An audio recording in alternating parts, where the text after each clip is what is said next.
તો અમદાવાદ શહેરના સેટેલાઇટ વિસ્તારમાં મોટી ચોરીની ઘટના સામે આવી છે। સેટેલાઇટના માણેકબાગ સોસાયટીમાં રહેતા એક ડોક્ટરના મકાનમાં તસ્કરોએ ₹1.47 કરોડની ચોરી કરી હોવાનું જાણવા મળ્યું છે। પ્રાપ્ત માહિતી મુજબ મકર સંક્રાંતિના તહેવાર દરમિયાન ડોક્ટર પરિવાર સાથે દુબઈ ફરવા ગયા હતા। આ દરમિયાન ઘર ખાલી હોવાની તકનો લાભ લઈ અજાણ્યા તસ્કરો મકાનમાં ઘૂસી ગયા હતા।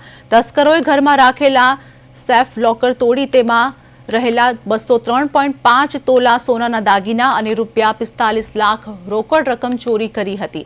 ચોરાયેલ સામગ્રીની કુલ કિંમત ₹1.47 કરોડ જેટલી થાય છે। ચોરી બાદ તસ્કરો ઘરમાં લગાવેલા સીસીટીવી કેમેરાનું ડીવીઆર પણ સાથે લઈ ફરાર થઈ ગયા હતા, જેથી તપાસમાં અડચણ ઊભી થઈ જાય। ઘટનાની જાણ થતાં જ સેટેલાઇટ પોલીસ ઘટના સ્થળે પહોંચી હતી અને તપાસ હાથ ધરી છે। પોલીસે આસપાસના વિસ્તારોના સીસીટીવી ફૂટેજ ચકાસવા તેમજ તસ્કરોની શોધખોળ શરૂ કરી છે।